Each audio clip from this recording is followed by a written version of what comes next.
Hey, what's up, everybody? True Boxing here. Thank you for coming back to Get Hit with the Truth. So today we are doing the March 12th recap of the Nick Ball versus TJ Doheny featherweight title fight, the Austin Williams Patrice Volny middleweight showdown, and the Edgar Berlanga Jonathan Gonzalez Ortiz super middleweight showdown. All three fights took place on DAZN between two separate cards, the UK and the United States. So before we get into that, if you could smash the like button, leave a comment, or subscribe to the channel, I really do appreciate any and all support that I can get as I continue to build my channel here. So first off, we're going to start with the Ball versus Doheny WBA featherweight title fight. This one, Nick Ball came in a sizable favorite, as he should have been, taking on the former junior featherweight champ, TJ Doheny, who was returning after a 7th-round TKO loss to Naoya Inoue as he challenged for the undisputed title at 122.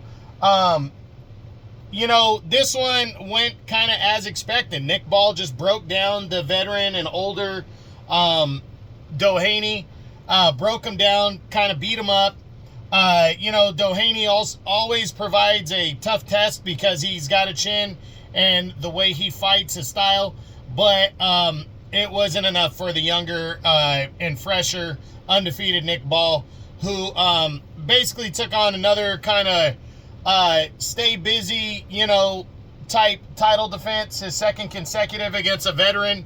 The prior one was against Ronnie Rios, so a good win for Nick Ball, stopping Doheny, and now he can focus on what's next.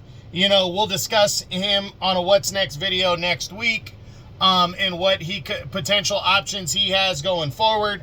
TJ Doheny, I think that's all she wrote. You know, I mean, the guy just, I mean, I don't know, he didn't even deserve this title shot. He didn't deserve the title shot against Inoue.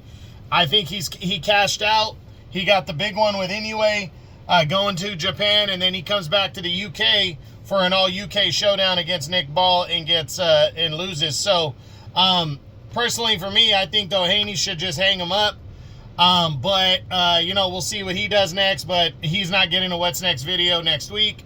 Then you had a middleweight showdown in the main event of the DAZN card from the United States. Saw Austin Ammo Williams taking on Patrice Volny. Both middleweight contenders. Austin Williams, a top 10 guy, though. And, you know, Volny proved to be a tougher opponent than expected. Well, kind of. I mean, Volny is a tough guy. He's a decent middleweight. He's not bad. And he gave Ammo a run for his money. But Williams outworked him, pushed him back, outworked him, walked away with a clean 12-round unanimous decision. I think one judge had it 7-5, another had it 8-4, another had it 10-2. So there were some close rounds in there, but Williams just did more and earned the unanimous decision. We'll discuss his what's next week following this win, but he needed to get another victory following his loss to Hamza Shiraz last year when he got stopped. So we'll see what he does moving forward. But again, expect the what's next video on him next week.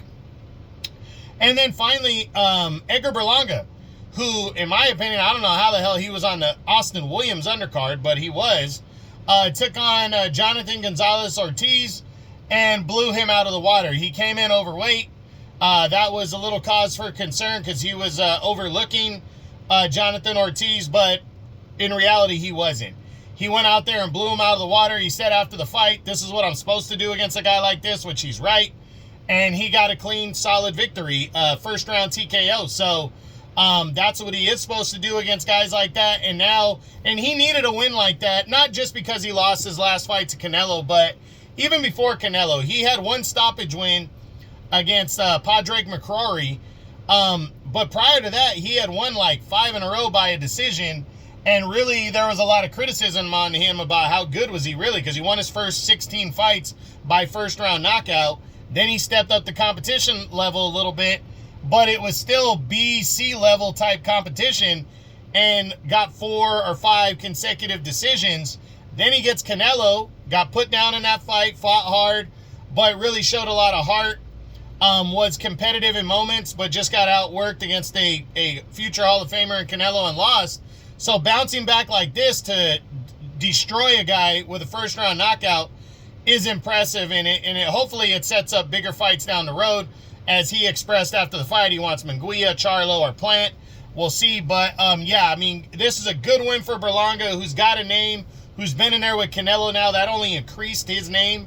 And now, you know, people are going to start turning their attention back to Berlanga and hoping for other bigger fights, like for instance, Munguia. But we'll discuss that more when we do Edgar Berlanga's What's next week. So that's it. That's the recap. I decided to throw them all in one because I wasn't able to get the preview and prediction videos out. And also because I don't like doing shorts really that much.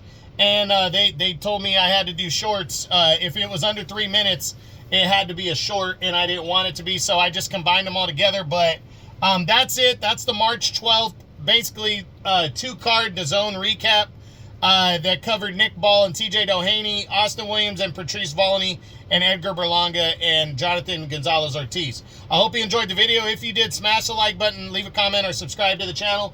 I appreciate any and all support. This is True Boxing. You've been hit with the truth.